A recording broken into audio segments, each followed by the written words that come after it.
Olá, bom dia, gente. Meu nome é Manuela Valinek e hoje eu tô aqui para falar com vocês sobre o que seu batom tem a ver com a iminência do fascismo. Mas antes da gente entrar nesse assunto, eu gostaria de fazer uma pergunta para a plateia. Por favor, levante a mão se em algum momento da sua vida as suas redes sociais já foram dominadas por um tipo de conteúdo muito diferente do que você costuma assistir. Pois é, isso aconteceu comigo também, quando algum tempo atrás, tudo que começou a aparecer na tela do meu celular eram vídeos de mulheres advogando pelo retorno da mulher ao papel de esposa submissa. Eu comecei a me perguntar quem eram essas mulheres, e eu descobri que elas se auto-intitulavam Tradwives, ou seja, esposas tradicionais. Mais ou menos na mesma época, comecei a ouvir falar de um movimento de jovens postando vídeos sobre renunciar à sua sexualidade em cerimônias religiosas. Depois desse momento, minha curiosidade ficou aguçada. Eu comecei a me perguntar como uma sociedade, que não fazia tanto tempo assim, tinha passado pela luta pela legalização do casamento homoafetivo e pela era Me Too, onde as mulheres tinham denunciado vários casos de abuso sexual e outras injustiças sistêmicas, para agora uma sociedade que estava dando palco para esse tipo de discurso conservador. Esse movimento pendular entre progressivismo e conservadorismo já é muito conhecido ao longo da história, mas a situação toda começa a ficar muito preocupante quando notamos todos os paralelos entre o que se vive hoje e o que se viveu em Berlim há quase um século atrás. De 1919 a 1933, Berlim viveu um período denominado República de Weimar. É um tema que vemos muito rapidamente na escola, mas que me deixou muito curiosa quando eu descobri que há quase um século atrás, o parlamento alemão discutia descriminalizar a homossexualidade. A lei acabou não passando, mas só o fato disso estar em pauta já te mostra o quão progressista aquela sociedade realmente era. Sim, depois da Primeira Guerra Mundial, Berlim se tornou uma cidade de inovação, com cabarés que desafiavam tudo que era socialmente aceito, boates onde casais homossexuais conseguiam se assumir com uma certa liberdade, uma esfera política onde a participação feminina crescia a cada dia, e círculos intelectuais onde pensadores como Walter Benjamin e Hannah Arendt floresciam com novas pesquisas, novas ideias de pensamentos. Isso tudo parece muito lindo, né? Até a gente se lembrar que essa é a mesma sociedade que colocou Hitler no poder. Precisamos nos perguntar como uma sociedade tão progressista pode ser tomada pelo fascismo, movimentos como esses de Hitler, Mussolini e tantos outros ao longo da história.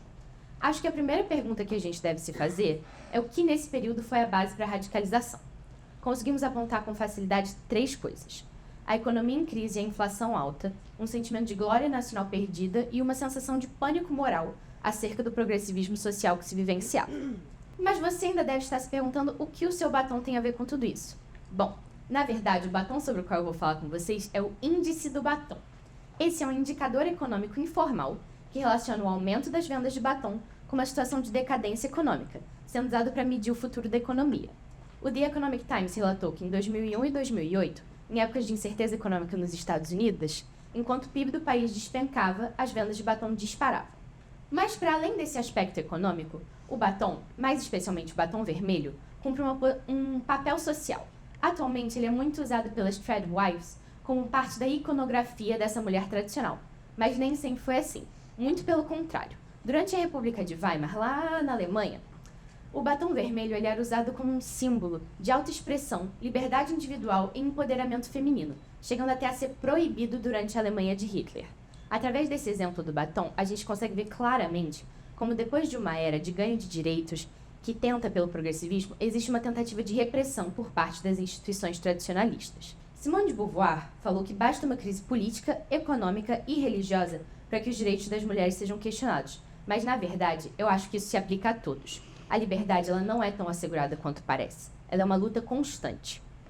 Porque em épocas como essas, em que o preço de itens básicos sobe cada vez mais e a situação de progressivismo social começou a incomodar uma parcela da população, um líder carismático surge. Ele consegue conversar com 2 partes da população muito importantes. Uma burguesia conservadora, que fica feliz em financiar um projeto político que devolva a ela o status quo, e a classe operária, que é uma massa que move mudanças na sociedade e que também é a mais profundamente afetada pela crise econômica, e que, quando é persuadida por discursos que prometem prosperidade econômica e glória nacional, faz com que um país dê as costas à própria democracia e ignore o caráter violento de um regime como esse. Vocês conseguem perceber alguma semelhança com algum evento da atualidade? Pois é, eu gostaria de lembrar a vocês que as vendas de batom voltaram a crescer ao redor do mundo coisa que eu consigo notar nos meus hábitos e das mulheres à minha volta. Paralelamente, nós vemos a ascensão de líderes populistas com discurso ultranacionalista. Vemos direitos sendo revogados à torta e à direito, pautas progressistas sendo jogadas fora e uma crescente aversão à diversidade, seja ela em formas de pensar ou até em padrões estéticos. Mark Twain diz que a história não se repete, mas frequentemente rima. É claro que as situações não são iguais, mas os paralelos existem e eles deveriam nos preocupar. Especialmente porque eu tenho quase certeza que em algum momento da sua vida você já cometeu uma burrada igual a de um amigo, um parente, um conhecido, mas você não conseguiu aprender com o erro dessa pessoa. Você precisou se dar mal para aprender. Mas a história não precisa se mover assim. Nós podemos escapar dessas rimas cruéis. Uma frase que uma professora de história minha já me falou, e eu nunca esqueci, é: nunca tente invadir a Rússia no inverno. Ela explicou para a turma que invadir a Rússia no inverno foi a ruína de 2 grandes exércitos. O segundo não aprendeu com o erro do primeiro e por isso estava fadado a repeti-lo.